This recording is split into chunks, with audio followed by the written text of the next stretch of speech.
ಯಾರಿಗೇನೋ ಬೆದರಿಕೆ ಹಾಕಂತ ಒಂದು ಕ್ರಮ ಇಲ್ಲ, ಹೌದಾ? ಅದು ಇನ್ಸಿಡೆಂಟ್ ಇವ್ರ ತಪ್ಪಿಂದಾಗಲಿ ಇನ್ನೊಬ್ರು ತಪ್ಪಲ್ಲ, ಅದು ಕಾನೂನು ಇದೆ. ಕಾನೂನು ಪ್ರಕಾರ ಯಾರ್ದು ತಪ್ಪಿದೆ ಅದ್ರ ಬಗ್ಗೆ ಮುಂದಿನ ಕ್ರಮ ಆಗುತ್ತೆ. ನೀವು ಯಾರಿಗೋ ಭಯ ಪಟ್ಕೊಂಡು ಇಲ್ಲಿಂದ ಮನೆ ಬಿಟ್ಟು ಹೋಗೋದ್ರಲ್ಲಿ ಮತ್ತೊಂದು ಅದ್ರಲ್ಲಿ ಮಾಡೋದಂಥದ್ದು ಏನೋ ಅವಶ್ಯಕತೆ ಇಲ್ಲ. ಯಾಕಂದ್ರೆ ನಿಮ್ಗೆ ಏನೇ ಆ ಥರದ ಬೆದರಿಕೆ ಇದ್ರೆ ಪೊಲೀಸರು ಇದ್ದಾರೆ, ನಮ್ಮ ಸಮಾಜ ಕಲ್ಯಾಣ ಇಲಾಖೆ. ನೀವು ನಮಗೆ ತಿಳಿಸಿದ್ರೆ ನಾವು ದೊಡ್ಡವ್ರ ಗಮನಕ್ಕೆ ತಗೊಂಬಂದು, ಜಿಲ್ಲಾಧಿಕಾರಿಗಳಿದ್ದಾರೆ, SP ಅವರಿದ್ದಾರೆ, ಅವ್ರ ಗಮನಕ್ಕೆ ತಗೊಂಬಂದು ಆ ರೀತಿಯಲ್ಲಿ ಏನೋ ಭಯದ ವಾತಾವರಣ ಇಲ್ಲದೇ ರೀತಿಯಲ್ಲಿ ನಿಮಗೆ ಮಧ್ಯಂತರ ವಾಸ ಮಾಡೋದಕ್ಕೆ ಏನು ಬೇಕಲ್ಲ ಕ್ರಮ ತಗೊಳಕ್ಕೆ ನಾವು ರೆಡಿ ಇದ್ದೀವಿ.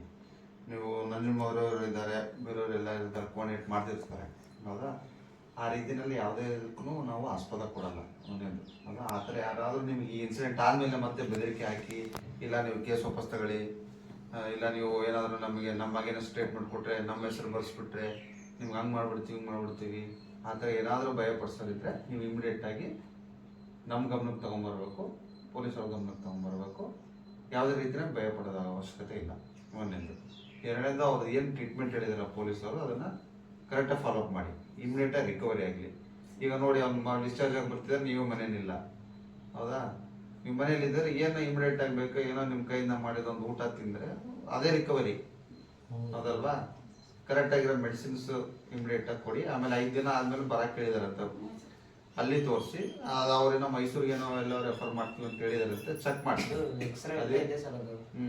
ಅದೇನು ಅವರು ಡಾಕ್ಟರ್ ಏನು ನಿಮಗೆ ಹೇಳಿದರೆ ಪ್ರಿಸ್ಕ್ರಿಪ್ಷನ್ ಹೇಳಿದರೆ ಅದನ್ನ ನೀವು ಫಾಲೋಅಪ್ ಮಾಡ್ಕೊಳ್ಳಿ, ಆಯ್ತಮ್ಮ? ನಮ್ಮ ಕಡೆಯಿಂದ ಪರಿಹಾರದ ನಾವು ಪ್ರೋಸೆಸ್ ಮಾಡಿದ್ದೀವಿ. ಇವತ್ತೊಂದಿಷ್ಟು ಅನ್ನೋದು ಅಕೌಂಟ್ ಏನೋ ಡೀಟೇಲ್ಸ್ ಕೊಟ್ಟಿದ್ದಾರೆ, ಇಮಿಡಿಯೇಟಾಗಿ ಬರುತ್ತೆ. ನಿಮ್ಮ ಇಮಿಡಿಯೇಟಾಗಿ ಖರ್ಚು ವೆಚ್ಚಕ್ಕೆ ಏನು ಬೇಕು ಟ್ರೀಟ್ಮೆಂಟ್ಗೆ ಅಲ್ಲಿ ಬಿಟ್ಟು ಏನಾದರೂ ಇದ್ದರೆ ನೀವು ಅದರಲ್ಲಿ ಬಳಸ್ಕೊಳ್ಳೋಕೆ ನಿಮ್ಗೆ ಅವಶ್ಯಕತೆ ಆಗುತ್ತೆ, ಆಯಿತಾ? ಧೈರ್ಯವಾಗಿರಬೇಕು, ಹೌದಾ? ಈಗ ಪೊಲೀಸ್ ಅವರು ನಾಳೆ ಅವರು ಇದನ್ನ ಮಾಡ್ತಾರೆ, ಮೀಟಿಂಗ್ ಕರೆದಿದ್ದಾರೆ. ಮೀಟಿಂಗಲ್ಲಿ ಆ ಥರ ಏನು ತಪ್ಪು ಮಾಡಿದ್ದಾರೆ ಅವ್ರಿಗೆ ವಾರ್ನು ತಿಳುವಳಿಕೆ ಹೇಳೋದು, ಮತ್ತೊಂದು ತಪ್ಪಿತಸ್ಥರಿಗೆ ಶಿಕ್ಷೆ ಕೊಡೋದಕ್ಕೆ ಕ್ರಮ ತಗೋಬೇಕು, ಅವ್ರು ತಗೋತಾರೆ. ನಿಮಗೂ ಅವ್ರು ಧೈರ್ಯ ಹೇಳ್ತಾರೆ, ಹೌದಾ? ಧೈರ್ಯವಾಗಿರಿ. ಇದು ಬಿಟ್ಟು ಮಾತಾಡಿ ನಮಗೆ ಬಗೆಹರಿಸೋಂಥದ್ದನ್ನು ಬಾಬಾ ಸಾಹೇಬ್ ಅಂಬೇಡ್ಕರ್ ಅವತ್ತೇ ಕಾನೂನು ಬರ್ಕೊಟ್ಟು ಹೋಗಿದ್ದಾರೆ. ನಾವು ನೋಡಿ ಏನಿಲ್ಲ ಪರಿಹಾರ ಬರ್ತಂತ, ಇಲ್ಲ 8 ದಿವಸ ಕೂಲಿ ಕೆಲಸ ಸಿಕ್ಕಿದೆ, ನನಗೆ ಕೂಲಿಗಳದೆಲ್ಲ ಉಳಿತು. ಅದನ್ನೆಲ್ಲ ಬರ್ಸ್ಬೇಕಂತಾನೆ ಅಂಬೇಡ್ಕರ್ ಅವತ್ತೇ ನಾವು ಜನ ಬಡ ಜನ, ಅವ್ರು ಕೂಲಿ ಮಾಡೋಂಥ ಜನ, ಕೂಲಿಗಳು ಸ್ಟೇಷನ್ ಮಾಡ್ಕೊಂಡು ನಿಂತ್ಕೊಂಡ್ರೆ ಅವ್ರ ಕೈಲಿ ಇರೋದು ಬದುಕೋಕ್ಕಾಗಲ್ಲ, ಪರಿಹಾರ ಕೂಡ ಕೊಡ್ತಾರೆ ಸರ್ಕಾರದಿಂದ, ಸರಿನಾ? ಅದಕ್ಕೆ ನಮ್ಮದಾದಂಥ ಇಲಾಖೆ ಸಮಾಜ ಕಲ್ಯಾಣ ಇಲಾಖೆ, ನಮ್ಮದಾದ ಸಪರೇಟ್ ಇಲಾಖೆನೇ ಕೊಟ್ಟು ಹೋಗೋರೆ. ನಮ್ಮಂಥವ್ರಿಗಿರೋ ಅದೇ ಆದರೆ ಅವ್ರು ನಿಂತ್ಕೊಂಡು ಕೆಲಸ ಮಾಡ್ಬೇಕಂತ. ಹಿಂಗಾಗಿ ನಾವೇನು ಹೆದರ್ಬೇಕಾಗಿಲ್ಲ. ಮನೆಗೆ ಬರೋದಷ್ಟು ಧೈರ್ಯ ಕಳ್ಕೊಳ್ಳೋಕ್ಕೆ ನಾವೇನು ಮಾಡಿದ್ದೀವಿ ಅಂತ ನಿಮ್ಮೇನೂ ಧೈರ್ಯ ಇರಬೇಕು, ಸರಿನಾ? ಈಗ ಸಭೆ ಅಂತ ಮಾಡ್ತಾರೆ, ಪೊಲೀಸರು ಬಂದು ಇನ್ಸ್ಪೆಕ್ಟರ್ ಬಂದು ಮಾಡ್ತಾರೆ ಸಭೆನ. ಆ ಸಭೆ ಮಾಡುವಾಗ ಎಲ್ಲ ಜನ ಕೇಳ್ತಾರೆ, ನೋಡಿ ನಿಮ್ಗೆಲ್ಲ ಮಾಡ್ತಾರೆ ತಪ್ಪು, 8 ಜನ ಹೊಡೆದಿರೋ ತಪ್ಪು, ನಾನು ಹೆಚ್ಚು ಕಡಿಮೆ ಆದರೆ ನಿಮ್ಮನ್ನೆಲ್ಲ ಆಕ್ಷನ್ ಮಾಡಿ ನಿಮ್ಮನ್ನೆಲ್ಲ ಕೂಡ ಜೈಲು ತುಂಬಿಡ್ತೀವಿ ನಾವು, ನೀವೆಲ್ಲ ಮುಂದೆ ಪರಿಣಾಮ ಎದುರಿಸ್ಬೇಕಾಯ್ತು ಅಂತ ಅವ್ರಿಗೆ ಹೇಳ್ತಾರೆ. ಕಾನೂನು ಹಿಂಗಿದೆ, ನೀವು ಈ ಥರ ಮಾತಾಡಿದ್ರೆ ಇಂಥ ಕಾನೂನು ಸೆಕ್ಷನ್ ಪ್ರಕಾರ ನಿಮ್ಮ ಮೇಲೆ ಕೇಸ್ ಆಯ್ತದೆ ಅಂತ ಅವ್ರು ಹೇಳ್ತಾರೆ. ಹೇಳ್ಕೊಂಡು ಅವ್ರಿಗೆ ತಿಳಿಗಳಂಥ ಕೆಲಸ ಆಗ್ತದೆ. ಮತ್ತು ಊರಲ್ಲಿರೋರೆಲ್ಲ ಕೆಟ್ಟವರಲ್ಲ, ಏನೋ 4 ಜನ ಮಾಡೋದಕ್ಕೆ ಎಲ್ಲರೂ ನಾವು ದೂಸೋದು ತಪ್ಪು. ನಮ್ಮೇಲೂ ತಪ್ಪನವ್ರು ಇರ್ತಾರೆ, ಅಲ್ಲೇಲೂ ತಪ್ಪನವ್ರು ಇರ್ತಾರೆ, ಅಲ್ವಾ? ಒಳ್ಳೆಯವರು ಕೆಟ್ಟವ್ರು 2 ಕಡೆನೂ ಇರ್ತಾರೆ. ನಾವು ಆಡೋದು ನಮ್ಮ ತಪ್ಪುಗಳಿದ್ದು ನಾವು ಸರಿ ಮಾಡ್ಕೋಬೇಕು, ಸರಿನಾ? ಅವ್ರು ತಪ್ಪಿರುವಾಗ ನಾವು ಹೇಳಿದ್ರೆ ಅವ್ರು ಬಂದು ಹೇಳ್ತಾರೆ, ಒಳ್ಳೆಯದು ಮಾತಾಡ್ತಾರೆ. ಮುಂದೆ ಇವೆಲ್ಲ ಆದಮೇಲೆ ಮತ್ತೆ ಅದು ಮರುಕಳಿಸಿದ್ರೆ ಮತ್ತೆ ಅದು ಬೇರೆ ಪರಿಣಾಮ ತಗೊಳ್ತದೆ. ಇವತ್ತೇನೋ ಗೊತ್ತಿಲ್ಲದಂಗೆ ಆಗ್ಬಿಟ್ಟಿದ್ದು ತಂದ್ಕೊತಾರೆ, ಮುಂದೆ ಗೊತ್ತಿದ್ದು ಮಾಡೋರಂದ್ರೆ ಅದು ಬೇರೆ ಥರ ಆಗುತ್ತೆ ಮತ್ತೆ, ಆಯಿತಾ? ಏನು SP ಸಾಹೇಬ್ರತಕ್ಕೆ ಅವರು ಕೂಡ ಕರ್ಕೊಂಡು ಹೋಗಿದ್ದು, ಯಾರು ನಿಮ್ಮ ಮನೆಯವರು ಇಬ್ಬರು ಬಂದು 3 ಜನ ಬಂದಿದ್ದರು. ಅಲ್ಲಿ ಮಾತಾಡಿದ್ವಿ. ಸಾಹೇಬರ ಅಧ್ಯಕ್ಷರು ಸಭೆ ಕರೆಗೆ ಕೇಳಿದ್ವಿ. ಯಾರು ಅವತ್ತು ಇಲ್ಲಿ ಪೊಲೀಸ್ನವ್ರು ಯಾರು ಬಂದಿದ್ರು ಸ್ಪಾಟ್ಗೆ, ಆ ಪೊಲೀಸರು 3 ಜನ ಅಲ್ಲಿಗೆ ಬರಬೇಕು.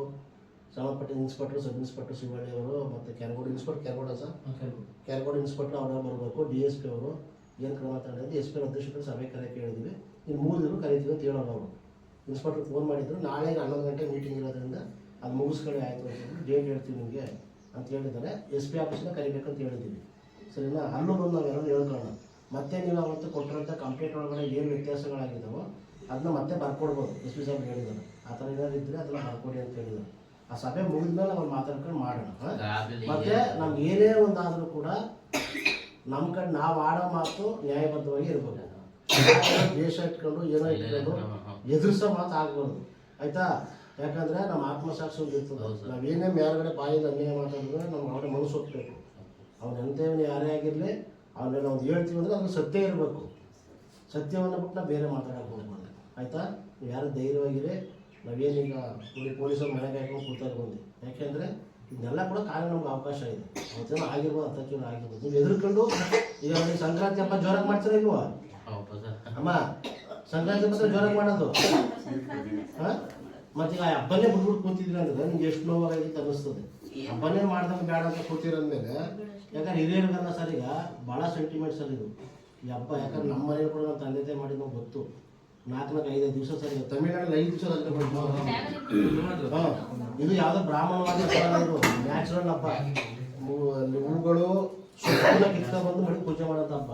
ಹಳ್ಳಿಗಳಲ್ಲಿ ನಮ್ಗೆ ಏನು ಸಿಗ್ತದೆ ನ್ಯಾಚುರಲ್ ಸಿಕ್ಕೋದು ಸೊಪ್ಪು ಹೂಗಳನ್ನ ಕುಯ್ಕೊಂಡು ಇಟ್ಟು ಹಬ್ಬ ಮಾಡೋಂಥ ಹಬ್ಬ ಇದು. ದನಕ್ಕೆ ಪ್ರಾಣಿ ಪಕ್ಷಿಗಳನ್ನ ಪೂಜೆ ಮಾಡೋಂಥ ಹಬ್ಬ ಇದು. ಅಂತೆ ಹಬ್ಬನೇ ಬಿಟ್ಟವ್ರೆ ಆಚೆನವ್ರೆ ಅಂದರೆ ಅವ್ರಿಗೆ ಎಷ್ಟು ಭಯ ಆಗಿರ್ತದೆ. ಹಂಗಾಗಿ ನೀವು ಅನ್ಕೋಬೇಡಿ ಅಮ್ಮ, ಹಾಂ ಏನಾಗೋದಿಲ್ಲ. ನಾವೆಲ್ಲ ಜೊತೆಲಿರ್ತೀವಿ. ಈಗ ಪೊಲೀಸವರು ಇಲ್ಲೇ ಇದ್ದಾರೆ, ಹೌದಾ? ಪೊಲೀಸವರು ಇದ್ದಾರೆ. ನೀವು ಯಾವುದೇ ರೀತಿ ನಮ್ಗೆ ಎದೆ ಬಂದ್ಬೇಡಿ ಅಷ್ಟೇ, ಏನೂ ಇಲ್ಲ. ಕಾನೂನು ನಿಮ್ಮ ಪ್ರಕಾರವಾಗಿರುತ್ತೆ, ನಿಮ್ಮ ಪರವಾಗಿರುತ್ತೆ, ನ್ಯಾಯ ನಿಮ್ಮ ಪರವಾಗಿದೆ. ಕಂಪ್ಲೇಂಟು ಸುಧಾ ಮಾಡ್ಕೋಬೇಕಾಗಿಲ್ಲ.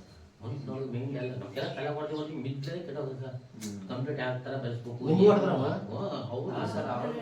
ಕೈ ಆ ಕೈ ಎಲ್ಲ ಆ ಕಡೆ ಹೋಗ್ತದೆ, ಕೈ ಸರಿ ಆಗುತ್ತೆ. ನಿಮ್ಗೆ ಯಾರು ನೋಡ್ತಾರಮ್ಮ? ನಿಮಗೆ ಇವ್ರಿಗೆ ಹೋದ್ರು ಸರ್ ಗಂಟ ಓದು ಪಡ್ಕೊಂಡು ಹೋದ್ವು. ಅಲ್ಲಿಂದ ಹೋಗ್ಬಿಟ್ಟು ನಮ್ಮ ನೋಡ್ಬಿಟ್ಟು ಗಾಳಿಗೆ ಕೆಳಗೆ ಬಿದ್ದು ಓದಾಡ್ಕೊಂಡು ಇವ್ರಿಗೆ ಓದ್ದು ಹೋಗ್ಬಿಟ್ಟು ಪಾಪ ಇದ್ರು ಸರ್. ಅದೊಂದು ಪಾಪ ಊಟಿ ಇವಳು ಹೋಗೋಣ ಅಪ್ಪನ ಮಕ್ಕಳ ಹೊಡಿತಾರೆ. ಹೌದು, ಮಾಡಿ ಹೊಟ್ಟೆ ಹೊಡಿತದಲ್ವ, ನಮ್ಮ ಹೊಡಿತಾರೆ. ಸಿಚುವೇಶನ್ ಯಾರಿಗೂ ಆಯ್ತು, ಒಂದು ಕನ್ಸನ್ ತಿಳ್ಕೊಳ್ಳಿ. ಅದು ಮನುಷ್ಯೊಳಗೆ ಹಾಕೊಂಡು ಮನುಷ್ಯನ ಆಚೆ ಹಾಕಿ ಬದುಕೋಣ. ಏನ್ ಕೆಲಸಕ್ಕೆ ಹೋಗ್ತೀವಿ ನೀವು? ಔಟ್ಸೋರ್ಸಾ? ಎಷ್ಟು ಕೊಡ್ತಾರಮ್ಮ? ಕರೆಕ್ಟಾಗಿ ತಿಂಗಳು ನೀವು ಅಲ್ಲೇ ಎಷ್ಟು ವರ್ಷದ ಕೆಲಸ ಮಾಡ್ತೀನಿ? 8 ವರ್ಷ. ನಾನು ಹಾಸನ ಬಂದಾಗ ನಾನು ಕೆಲಸಕ್ಕೆ ಹೋಗೋಣ ಅಂತ ಹೇಳಿದ್ರು ನನಗೆ. ಆಯಿತು, ಮಕ್ಕಳೆಲ್ಲ ಚೆನ್ನಾಗಿ ಓದಿಸಿದ್ರಿ, ಪರವಾಗಿಲ್ಲ. 3 ಪಕ್ಕೂಲಿ ಮಾಡ್ತಾರೆ, ಓದಿಸ್ತಾರೆ. ಅವನೊಬ್ಬನೇ ಮಟ್ಟು ಓದಿಸ್ತಾರೆ, ಅವರೆಲ್ಲ ಚೆನ್ನಾಗಿ ಓದಿಸ್ತಾರೆ. ಮನೆ ಹತ್ರ ಕೊಟ್ಟಿದ್ದಾರೆ. ನಿಮಗೆ ಸಪರೇಟ್ ನಲ್ಲಿ ಕೊಟ್ಟಿದ್ದಾರಾ? 2 ನಲ್ಲಿ ಇತ್ತು ಸರ್, ಆ ಕಡೆ ಒಂದು ಈ ಕಡೆ ಒಂದಿತ್ತು. ಈಗ ಮನೆಗೆ ಮಾಮೂಲಿ ಕೊಟ್ಟವ್ರೆ. ನಾವು ಇಲ್ಲೋಗಿ ನೀರು ಹಿಡಿಯಂಗಿಲ್ಲ. 2 ಮನೆಗೆ ಈ ಕಡೆ ಒಂದಲ್ಲಿ ಇದೆ, ಆ 3 ಮನೆ ಆ ಕಡೆ ಒಂದಲ್ಲಿ. ಅದು ಪಬ್ಲಿಕ್ ನಲ್ಲಿ ಹೋಗಿಲ್ಲ. ಪಬ್ಲಿಕ್ ನಲ್ಲಿ ಆ ತೊಂಬೆನಲ್ಲಿ ನಮ್ಗೆ ನೀರಿಲ್ಲ ಅಂದ್ರೆ ನಾವೆಲ್ಲ ಮುಟ್ಟಂಗಿಲ್ಲ. ಅವರೇ ಬಂದು ಬಿದ್ದಿಗೆಲ್ಲ ಹಾಕೊಟ್ರೆ ಮಾತ್ರ ನಾವು ಇಸ್ಕೋಬೇಕು.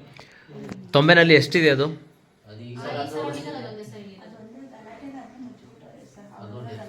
ಇಲ್ಲಿ ಒಂದ್ಸಲ ತೊಂಬೆನಲ್ಲಿ ನಮ್ಗೊಂದು ಬಂದಿತ್ತು, ಅದನ್ನ ಮುಚ್ಚಾಕ್ಸ್ಬಿಟ್ರು. ತೊಂಬೆನಲ್ಲಿ ಕೊಡ್ತೀವಿ. ಈಗ ತೊಂಬೆನಲ್ಲಿ ಈಗ ಯಾರಿಗೂ ಇಲ್ಲ, ಈ ಸರೌಂಡಿಂಗ್ ಅಲ್ಲಿ ಇಲ್ಲ, ಅದನ್ನು ಮುಚ್ಚಿಬಿಟ್ಟವ್ರೆ.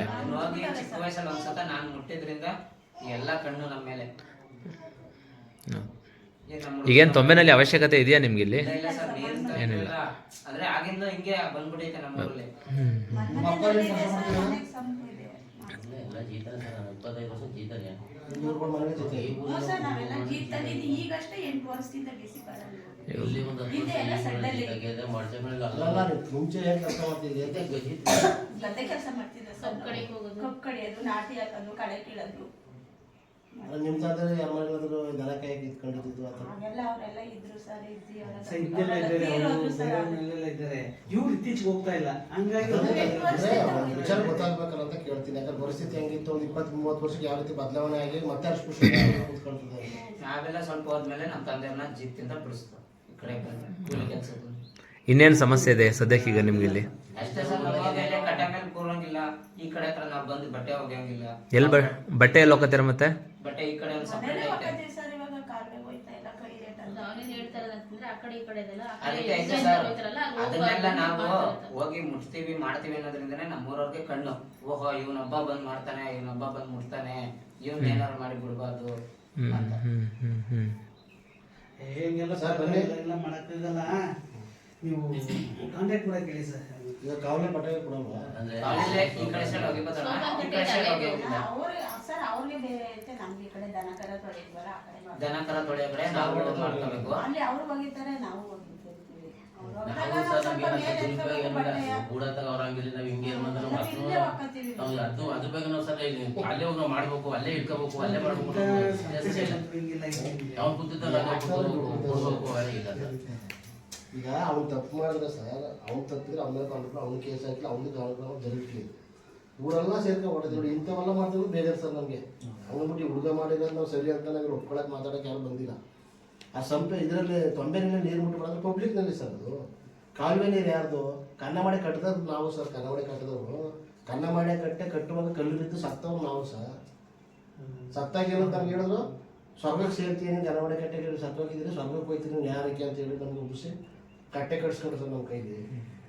ಇವತ್ತು ಆ ಕಟ್ಟೆ ನೀರು ಬಂದ್ರೆ ಇಲ್ಲಿ ಮುಟ್ಬೇಡ ಅಂತಂದ್ರೆ ಎಷ್ಟು ಸರಿ ಆಯ್ತು. ಅದು ತೊಂಬೆ ಈಗ್ಲೂ ಕಟ್ಟಾಕ ನಾವ್ ಈಗ್ಲೂ ಮುಟ್ಟಂಗಿಲ್ಲ ನಾವು ಅದನ್ನ. ಅದು ಮುಗ್ದೋಗಿದೆ, close ಆಗ್ತಿದೆ. ಅವ್ರವರೇ ಆಡ್ಕೊಂಡು ಅವ್ರು ಜಗಳ ಮಾಡ್ಕೊಂಡು ಅವ್ರನ್ನ ಅವರೇ ಮುಚ್ಚಾಕ್ಬಿಟ್ಟಾರೆ ಸರ್. ತಂಬಿಗಾರಿಕೆ ಮನೆ ಊರೊಳಗೆ ಹೋದ್ರು ಸರ್ ಒಬ್ರು ಪಬ್ಲಿಕ್ ನಲ್ಲಿ ಇರ್ಲಿ ನಾನು ತಡೆ ಅದು ಮುಟ್ಟಂಗಿಲ್ಲ. ಮುಟ್ತೇವೆ ನಾವು. ನೋಡಪ್ಪ ಅವ್ರ ಸ್ವಂತ ನಳ್ಳಿ ಕಡೆ ಮುಟ್ಬಿಡಿ ಏನು ಸರ್. ಕಾವೇರಿ ಬಟ್ಟೆ ಹೋದಾಗ ಇವರೇ ಕೆಳಗಡೆ ಸಪ್ರೇಟಾಗಿ ಹಾಕೋಬೇಕಂತೆ, ಒಂದು ಜಾಗ ಹೋಗಂಗಿಲ್ಲ.